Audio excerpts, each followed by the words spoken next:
이번에 공유해드린 그 제보 사연은 사이비 교주에 대한 얘기예요. 지역을 밝힐까 말까 고민했는데 충청도 지역입니다. 최근에 이제 이 윤시원의 로스트라는 그 채널에서도 어, 이제 다보고 있죠. 현재 진행형이죠.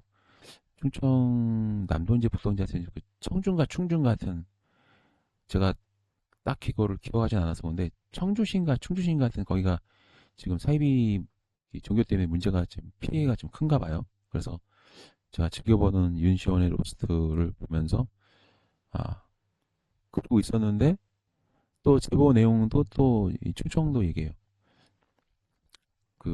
이분이 그냥 충청도라고 말씀하셨지 뭐 대전인지 청주인지 충주인지 이런 시까지는 밝히지 않으셔가지고 또 그걸 원하진 않으시다 하고 또 그게 특정 시가 물어봤어요. 왜 아니 뭐 저기 어떤 뭐 충주면 충주, 청주면 청주, 뭐 대전면 대전 이런 식으로 밝히는 게 뭐 큰 문제 없지 않을까 했는데 이분이 한 말씀이 그 시를 밝히면 자기가 드러난대요. 그래서 어느 시인지는 밝히지 말아달라. 그리고 살짝 귀뜸은 받았습니다. 들었지만 공개할 수 없는 점 답답하시더라도 넓게 양해해 주시고 또 제보하신 분이 신분이 드러날 수 있기 때문에 어느 시인지는 저도 안 밝히는 게 당연한 그 예의라고 생각합니다. 저는 충청도에 있는 그 세비 종교 문제가 좀 커지는 거 아닌가 싶은 생각이 들어요. 어쨌거나 이제 뭐 제가 윤시원 씨를 워낙 좋아하기 때문에 뭐 윤시원 씨와 또 같이 일하신 분들이 또 많은 피해자를 이제 구제하는 그런 활동을 하시는 것 같은데 꼭 잘 되셔서 이 사이비 종교의 피해자가 발생하지 않기를 바라면서 이야기를 이제 풀어나가도록 하겠습니다. 이분은 좀 마음이 아픈 분이에요. 그러니까 집도 어머니 아버지 이혼하시고 그리고 이분이 고등학교 졸업하기 전에 이혼이 돼가지고 되게 좀 충격이 컸대요. 그리고 경제적으로도 풍족하지 못해가지고 진짜 막 하루에 한 끼는 꼭 라면으로 때워야 되는 그런, 저녁 정도 좀 제대로 반찬 놔두고 밥을 먹고 그리고 이제 또 이혼하면서 아버지가 또 새 여자를 만나서 이제 진짜 딸 같은 여자 만나서 결혼했는데 생활비 양육비를 안 준대요.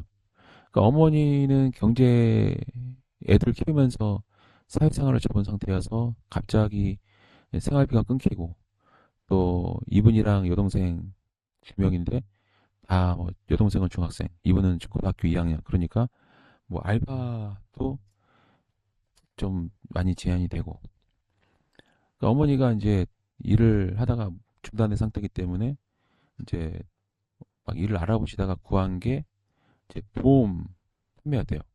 근데 보험 판매라는 게 잘 되면은 정말 막 한 달에 막 1,000만 원, 2,000만 원 벌지만 잘 안 될 경우는 진짜 막 100만 원, 200만 원 벌기 빠듯할 정도로 힘들다고 하시더라고요. 그래서 어머니가 뭐 간간히 진짜 막 한 200 얼마 버는 걸로 사는데 뭐 이거저거 하다 보면은 진짜 생활이 200 불칠하는 정도밖에 안 된다. 세 명이서 그거 가지고 사는 게 너무나 힘들었대요. 그래서 옷을 산다는 것도 상상 못하고 어머니도 항상 이제 구제 이런 거 사고 다니시고 이분은 이제 그 교복에 구멍이 날 정도로 그렇게 힘들게 사셨대요.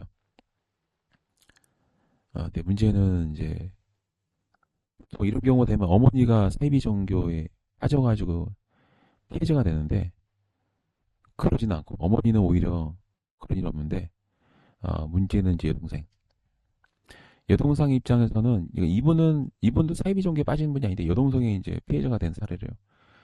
이분은 남자라 그런지 또 고등학교 2학년이었기 때문에 아버지의 그 배신행위 또 가족을 버리는 걸 보면서도 상처를 깊이 받았지만 그래도 좀 나이가 있어서 그걸 견딜 수가 있었는데 여동생의 충격이 굉장히 컸다고 합니다.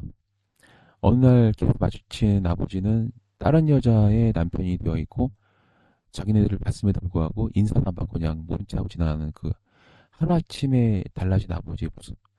생활비도 한 푼도 안 주고 그 양육비를 달라고 소송을 해보지만 받을 길도 없고 그러니까 그야말로 경제적 궁핍, 또 정서적인 어떤 피폐함 그리고 그 깊은 상처, 그리고 어제까지만 해도 그렇게 살갑게 대해주던 아버지가 한 달 사이에 무지개 변하더니 이제 길에서 봐도 생판 모른 남처럼 지나가는 꼴을 겪고, 그 도지는 크지가 않아가지고 어 종종 아버지를 목격한대요.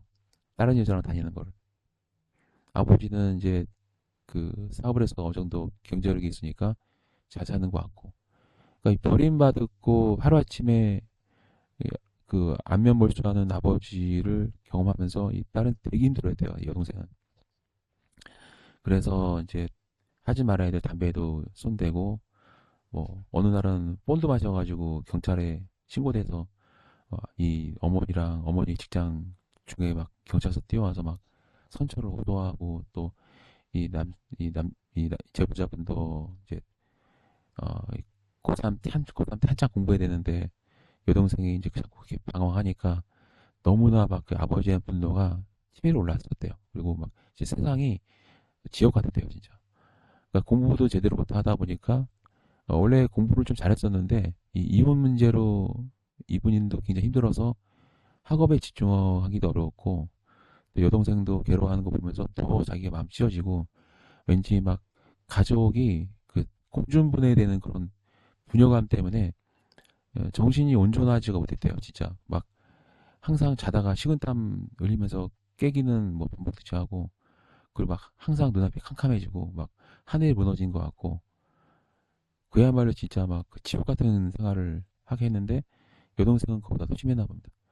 어느 날 여동생이 이제 고등학생이 되고, 이분은 이제 그래도 힘들게 대학교를 지나가게 돼요. 이제 경제적으로 힘들었지만 그래도 어머니가 이제 보험 판매가 좀 잘 돼가지고 약간 이제 경제적으로 약간 여유가 좀 생기기 시작했고, 또 이분도 이제 근로장학생이라든가 이런 알바를 해가지고 어떻게든 어머니한테 부담을 덜어드리기 위해서 노력을 했대요. 그러니까 이제 이 주경야독이라는 게 사실 쉽지는 않았다 하더라고요. 그러니까 공부도 해야 되고, 또 오로지 대학교의 낭만은 자기는 경험하지 못했대요. 오로지 생존을 위해서 월급 많이 받는 직장 취업하는 게 오로지 하나의 목표였고, 빨리 자기가 돈을 벌어서 어머니도 좀 도와드리고 싶고 여동생도 챙기고 싶었대요.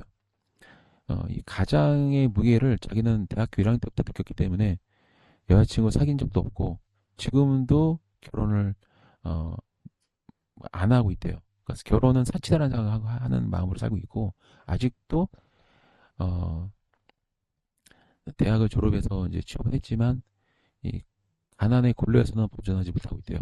여전히. 왜냐면 어머니 보험 판매가 잘 될 때는 잘 되기도 하지만 안 될 때는 되게 안 되기도 하고, 그러면서 굉장히 힘들게 지냈대요. 근데 여고생이 되는 그 시점에 어떤 일이 벌어졌냐면, 어느 날 여동생이 학교를 점점 결석한 날이 많이 발생하더래요. 그러니까 오빠 입장에서는 자기 대학생활도 하고 공부도 하고 밤늦게 도서관 공부도 하고 또 알바도 하고 그러면서 자기 하나 간수하는 것도 벅찬 상황이고, 생활은 나아질 기미를 보이지도 않고, 여전히 가끔 고질적인 우울증이 심하게 온대요. 그 아버지가 집을 뛰쳐나가서 딴 여자랑 살림을 차린 거 그 이후에 이분은 항상 습관적으로 가끔 주기적으로 억장이 무너지는 걸 경험한대요. 하늘이 캄캄해지고 노랗게 보이면서 막 절망감에 오늘 당장 죽고 싶다는 생각을 되게 많이 시달렸대요. 항상 자살 충동을 느끼면서 대학교를 다녔고, 그 와중에 여동생은 오죽했겠습니까? 근데 여동생이 이제 학교를 빠지기 시작하면서부터 이제 이분이 이제 다행히도 그때 이제 이제 종강이 되고 여름 방학이 됐는데, 여동생이 어 뭐 집이나 도서관에서 공부를 해야 되는데 밤만 되면은 나갔다가 늦게 들어오고, 이게 계속 심해가지고 이분이 밤에 이제 방학 때는 알바를 하는데 그날만큼은 뭔가 느낌이 되게 안 좋았대요. 여전히 또 어느 날 여동생 문제로 경찰서에 연락이 오고, 갔더니 여동생이 미성년자인데 술하고 담배 하다가 또 걸려가지고 또 민원 걸려서 또 그것도 이제 선처를 바라면서 들고 오고. 미성년자니까 뭐 누구한테 뭐 피해 준 건 아니고 이제 술 담배 하는 게 걸렸으니까 딱히 그냥 신고하면 경찰이 들어갔다가 부모님 오면 돌려보내는 식으로 반복했었대요. 근데 어느 순간 되니까 여동생이 항상 우울증에 빠졌던 애지만 어느 순간부터는 굉장히 불안해하더라는 거예요. 밖에도 안 나가고 그렇게 친구들도 안 만나고 가끔 누구 전화를 받는데 전화 받을 때만 살짝 이렇게 좀 나아지는 것 같다 싶다가도 전화가 하루라도 안 오면은 막 불안에 떨더래요. 그래서 오빠들 입장에서는 항상 중하게 됐으니까 좀 지긋지긋했대요. 언제 그래서 이분은 생각이 자기가 여동생을 다그쳐보기도 하고 혼내기도 하고 막 다정하게 습도 해보지만 나아질 기미가 없는 거죠. 그렇다고 뭐 형편이 좋아서 정신병원 가서 치료받으면 괜찮은데 그 병원비마저도 되게 사치였대요 이분한테는. 그러니까 이분 생각은 오로지 자기가 빨리 대학 졸업하고 좋은 직장을 얻어서 경제적으로 풍족하게 되면은 좀 나아지지 않을까. 자기가 아버지의 역할을 하면은 여동생이 나아지지 않을까 생각으로 더 독하게 마음을 먹고 자기도 그 고질적인 우울증에 시달리지만 견디는 마음으로 하루하루를 살고 있었대요. 어머니도 항상 가끔 보면은 술 한잔 하시면서 눈물 흘리시는 날이 많았고 집안이니까 거의 그 기간 동안은 온 가족이 지구 속에 살았대요. 이렇게 이제 한 가장으로부터 버림받은 가족이 얼마나 처절한지는 자기보다 더 잘하는 사람 없을 거라고 얘기합니다. 근데 어느 날 한 3개월 한 여름방학 끝나고 가을 학기에서 중간고사 끝나고 이제 있는데 여동생이 이제 그날도 왔는데 학교는 안 가고 집안에 있는데 손목을 그어가지고 이제 스스로 목숨을 끊으려는 시도를 한 거예요. 근데 아쉽게도 여동생이 독한 애는 아니래요. 그러니까 손목을 긋긴 했는데 이 동맥은 끊어지지 않아서 피는 흐르지만 이제 정맥이 잘렸지만 동맥은 안 잘린 거예요. 피는 좀 많이 흘렸지만 죽진 않은 거죠. 그래서 119 불러가지고 막 치료하고 했는데 그때 이제 모든 게 전말이 드러납니다. 여동생이 자해를 해서 이제 피가 막 잘 흐르고 이제 이 오빠가 신고를 해서 병원에 가고 어머니는 늘 그랬듯이 늘 경찰서 병원 당연히 가고 그게 한두 번이 아니기 때문에 이제는 그냥 무슨 출근하듯이 이제 그런 마음으로 덤덤하게 갔는데 단순하게 자해를 한 것만으로도 견디기 힘들었지만 충격이 이제 충격전 사실이 드러납니다. 여동생이 임신한 거예요. 고등학생인데.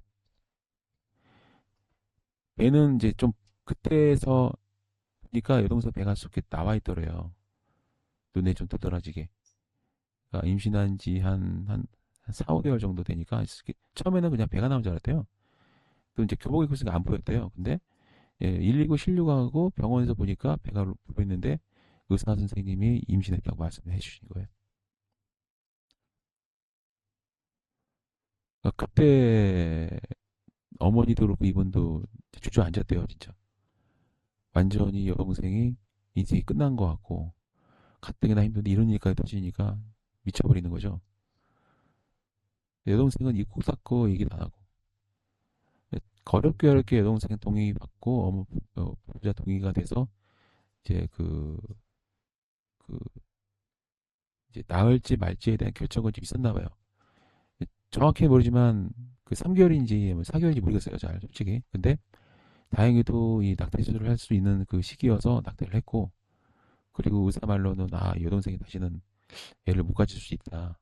수술을 하긴 했는데 자해까지 이루어진 데다가 상태가 좋지 않아서 아마 애를 못 가질 수 있습니다. 이렇게 얘기를 했대요.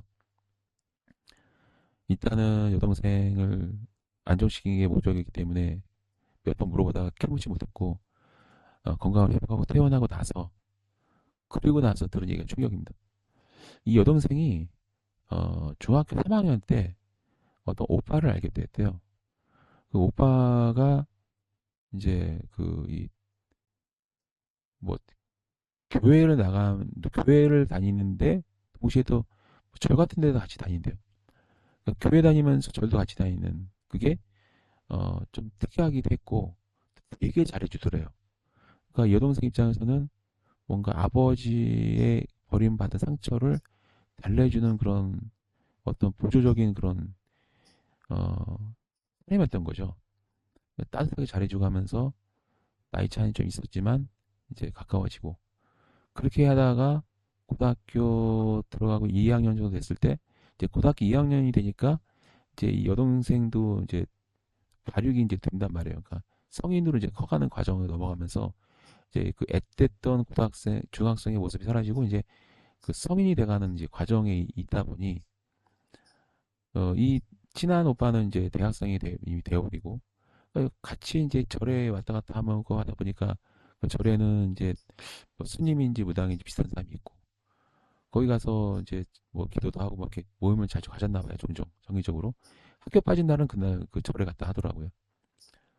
근데 절에 갔는데 뭐 스님은 안 보이고 이제 그 그냥 평범하게 옷은 한복 한다고 입었는데 어 그냥 머리도 그냥 일반인이랑 똑같고 대신 이제 목탁 두들기면서 뭔가 좀 애매했대요. 그러니까 대신 되게 친절하게 잘해주고 그 뭐, 어떤 질문에도 다 대답을 해주고 되게 막 되게 그 시간만큼은 좋았대요. 그러다 어느 날 이제 거기까지만 이제 이 사연자가 그 알아낸 내용인데 그 다음부터는 여동생이 저한테 말 안 해준대요. 누구인지 어디인지 말 안 해준대요. 아직도 말 안 해주고 있대요.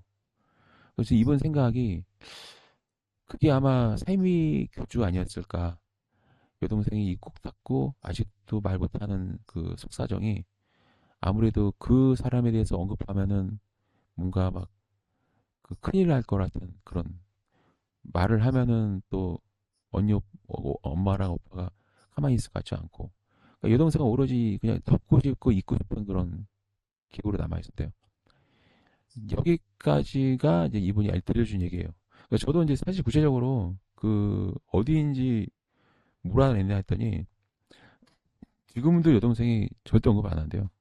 누구인지 어떤 일이 있었는지 말 안 해주고 그냥 잊고 싶다.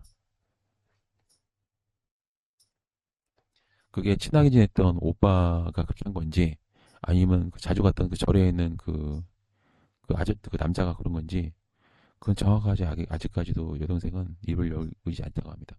근데 이분 생각엔 이제 아무래도 같이 사는 이제 오빠다 보니까 자기가 확신하는 게 있대요. 아마 그곳이 아니었을까. 왜냐면은 그, 그 동네에서 여고생이 갈 수 있는 절이 많지가 않대요.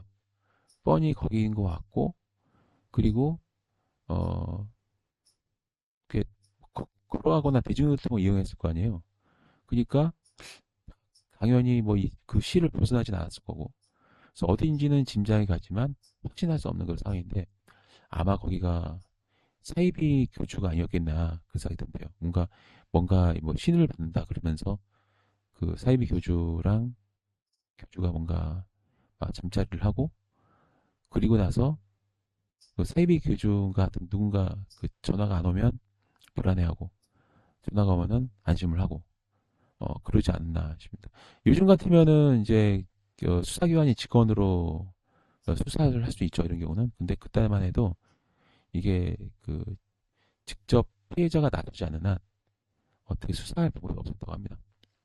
뭐 지금은 어떻게 될지 모르겠어요. 그러니까 워낙 여동생이 그거를 다시 되살리고 싶지 않아서 법이 개정이 돼서 지금은 하면은 소멸시효 그러니까 그러니까 그러니까 왜냐면 그 공소기간이 남아 있기 때문에 어그 형사 수사를 의뢰할 수 있는데 워낙 여동생이 완강하게 그거를 다시 떠올리고 싶어하지 않은 상황이라서 어떻게 조치를 못 하고 있다고 합니다.